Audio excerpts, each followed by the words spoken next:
현대지성에서 나온 인생의 모든 답은 내 안에 있다. 자기 신뢰, 랄프 waldo 에머슨님께서 쓰시고 이종인님께서 옮기신 그런 책입니다. 일전에 나는 독창적이면서도 관습을 따르지 않는 저명한 화가가 쓴 시를 몇 편 읽었다. 시의 주제가 무엇이든 간에 영혼은 그 시행에서 경고의 목소리를 듣는다.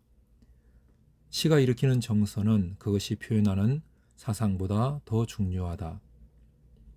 부러움은 무지에서 나온다. 당신 자신의 생각을 믿는 것, 은밀한 마음 속에서 당신이 진실이라고 생각하는 것이 모든 사람에게도 그대로 진실이 된다고 믿는 것, 이것이 천재의 행동이다. 당신의 머릿속에 숨은 확신을 밖으로 드러내면 보편적 의미를 획득한다. 가장 깊숙한 것은 적절한 때가 되면 겉으로 분명하게 드러나기 때문이다. 우리의 첫 번째 생각은 최후 심판의 나팔 소리가 울릴 때 우리에게 되돌아온다. 이러한 마음의 목소리는 우리 모두에게 아주 친숙하다. 모세, 플라톤, 밀턴이 남긴 가장 뛰어난 공로가 있다면 무엇일까? 그것은 이들이 책과 전통을 무시했고 남들의 말을 모방하지 않고 자기 스스로 생각하는 바를 말했다는 데 있다. 책을 읽으면서 저는 요즘에 어떤 영상을 보면서 그 영상에 나오는 분들의 삶이 너무 부럽더라고요. 너무 부럽고 저런 삶을 한번 살아봤으면 좋겠다라고 하는 그런 부러움이 제 마음에 가득했습니다. 근데 에머슨님께서는 이런 부러움은 무지에서 나온다라고 이 책에서 이야기를 해주고 계십니다. 나에 대해서 모르는 것, 그것이 바로 부러움을 가져온다라고 이 책에서는 이야기하고 있는데요. 그러니까 나의 온전함, 네빌 고다드님의 5일간의 강의에서도 이런 이야기를 하고 있는데 너의 완벽함을 믿고 너의 온전함을 믿고 살아가라 라고 이야기를 하고 있고 신과 나눈 이야기에서도 그와 비슷한 이야기를 하는 것을 읽은 기억이 납니다. 이미 너에게 모든 것이 갖추어져 있다 라고 하는 말씀이죠. 불교에서도 내가 곧 불성을 지니고 있고 내가 곧 진리를 가지고 있는, 진리를 깨닫고 있는 부처이다 라고 이야기하는 것을 읽은 기억이 납니다. 이 자기 신뢰라는 책에서도 남들의 삶을 부러워하지 않고 남들의 삶을 모방하지 않는 것은 나의 온전함, 나의 완벽함, 그리고 내가 살아가고 있는 이 삶의 온전함을 믿을 때 남을 부러워하지 않고 살아갈 수 있다라고 하는 말씀인 것 같습니다. IMTV라는 유튜브 영상을 보면서 IMTV에서 그 저자님 강의하시는 분께서 많이 말씀하시는 것이 이미 삶이 나에게 온전한 삶을 주었기 때문에 그 온전한 삶을 믿고 누리고 그 온전한 삶 가운데서 기뻐하고 즐거워하면서 살아가는 것이 우리가 삶을 풍성하게 살아갈 수 있는 길이다 라고 말씀하신 것이 기억이 나는데요. 이 자기 신뢰에서 이야기하는 바와 상통하지 않나 하는 생각이 듭니다. 사람은 마음속 깊은 곳에서 번쩍거리며 지나가는 빗줄기를 발견하고 관찰하는 법을 배워야 한다. 마음속 깊은 곳에서 번쩍거리며 지나가는 빗줄기.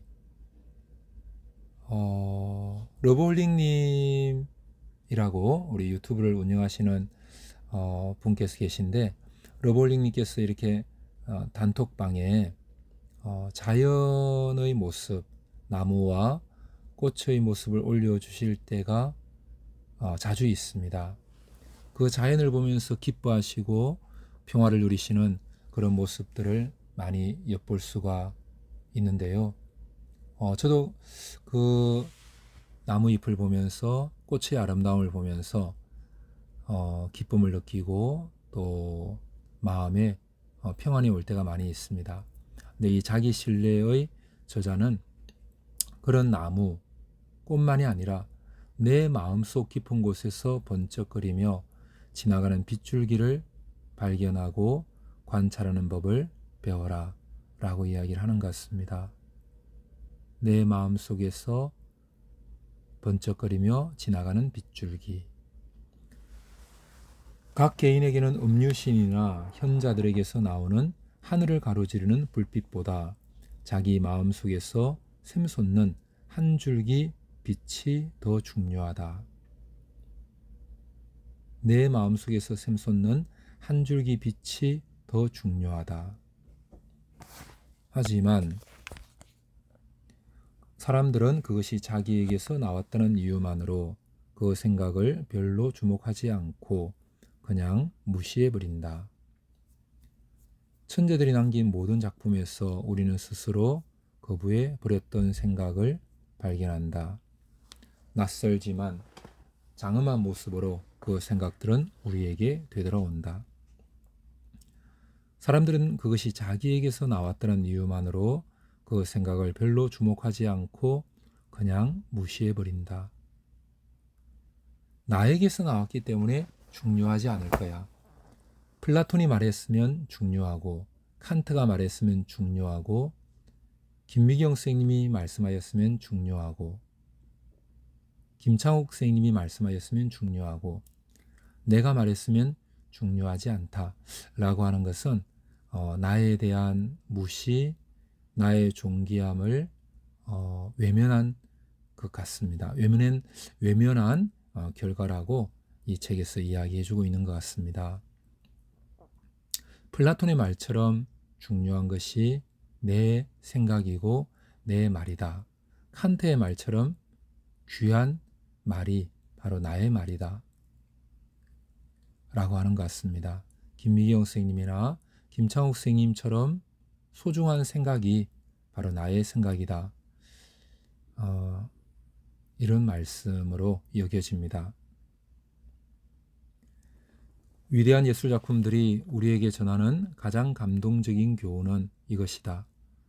다른 무수한 목소리가 반대 의견을 낼지라도 점잖으면서 또 굳건한 자세로 자신의 자발적인 느낌을 더 소중하게 믿고 그 작품들이 웅변하는 소리를 들어야 한다는 것이다. 나의 자발적인 느낌을 그 무엇보다도 더 소중하게 믿고 나의 자발적인 느낌이 만들어내는 것을 그 느낌을 위대한 작품으로 여기고 그 위대한 작품들이 웅변하는 소리를 귀담아 듣고 그리고 그 웅변하는 소리를 따라서 이루어 나가는 삶. 자신의 목소리를 웅변하는 목소리, 자신의 느낌을, 나의 느낌을 위대한 작품으로 여기는 삶. 이렇게 하지 않는다면 내일 어떤 낯선 사람이 우리가 늘 생각하고 느꼈던 바로 그것을 아주 그럴듯하게 말할 것이다. 그러면 우리는 그 타인에게서 우리 생각을 받아들여야 하는 부끄러운 상태가 된다. 부러움은 무지에서 나오고 모방은 자살행위다. 배우는 과정에서 이런 확신이 드는 순간이 온다. 또한 좋든 나쁘든 자신이라는 존재를 있는 그대로 제 운명의 몫으로 받아들여야 하는 시간을 맞이한다. 이 세상은 좋은 것들로 가득 차 있다. 그러나 자신에게 주어진 경작지를 자기 자신의 노동으로 갈지 않으면 단 하나의 옥수수도 그에게 주어지지 않는다. 인간 내부에 깃든 힘은 본래 새롭다.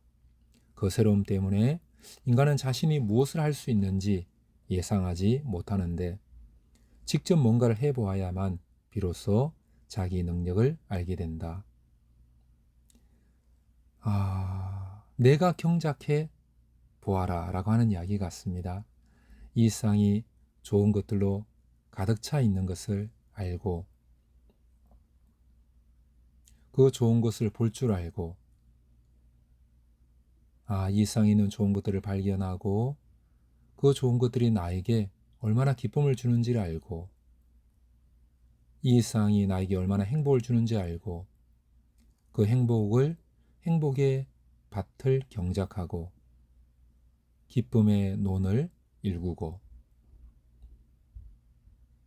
즐거움의 농장을 관리하고 창조하고 하는 그 삶을 한번 살아가 봐라 라고 하는 것 같습니다.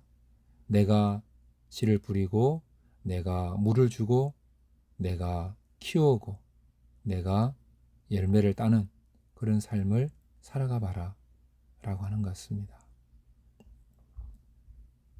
용기를 내어서 씨를 뿌려보고 용기를 내어서 물을 주어보고 용기를 내어서 열매를 거두어 봐라 라고 하는 것 같습니다. 직접 뭔가를 해보아야만 비로소 자기 능력을 알게 된다. 농구를 하고 싶으면 농구를 해보고 축구를 하고 싶으면 축구를 해보고 사랑을 하고 싶으면 사랑을 해보고 가르쳐보고 싶으면 가르쳐보고 유튜브 크리에이터가 되고 싶으면 유튜브 크리에이터가 돼보고 직접 해보는 삶이 나 자신을 일구어 간다. 나의 능력을 알게 되고 나를 알게 된다는 그런 말씀 같습니다. 우리에게 강렬한 인상을 남기는 얼굴, 성격, 인상이 있는 반면 그렇지 못한 것들도 있는데 여기에는 다 이유가 있다. 인상이 기억 속에 각인되는 것은 사전에 정해진 조화를 따르기 때문이다. 우리 눈은 빛이 있는 곳을 바라보고 특정한 빛을 인식한다. 그런데 우리는 자기 생각을 절반도 옳게 드러내지 못하고 각자가 마음속에 품고 있는 신성한 생각을 오히려 부끄럽게 여긴다. 내 안에 우주가 준 신성한 생각이 있고 대자연이 준 신성한 생각이 있고 위대한 삶이 준 신성한 생각이 있다는 이야기 같습니다.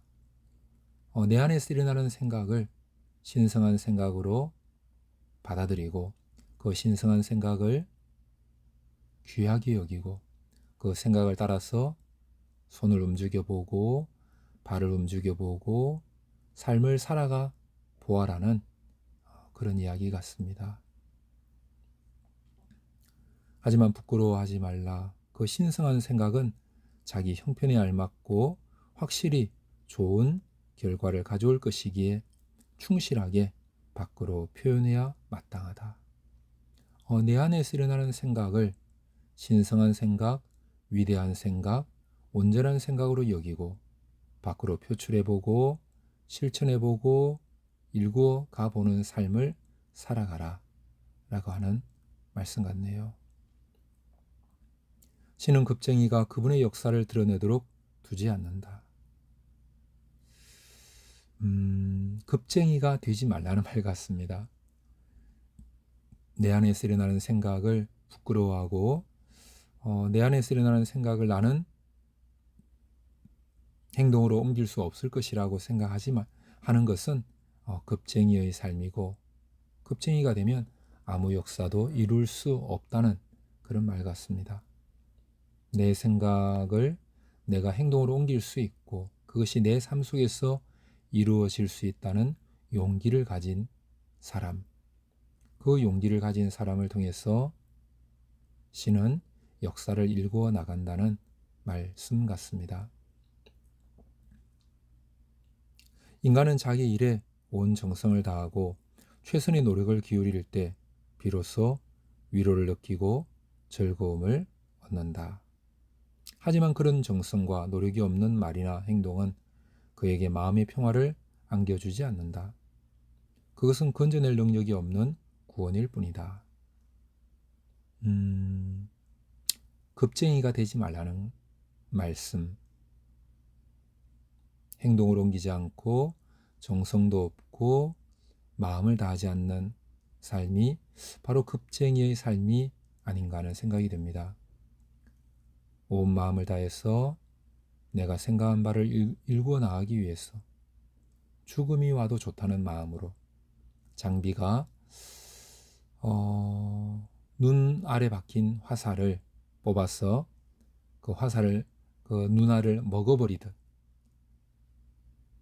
죽음을 두려워하지 않고 상처를 두려워하지 않고 내게 일어나는 생각을 소중히 여기며 가꾸어 가고 실천해보는 삶을 살아가라.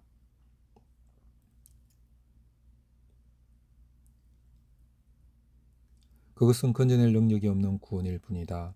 건성으로 하는 그런 은행으로는 버림만 받을 뿐이며 아무런 친구도 창의성도 희망도 건질 수 없다.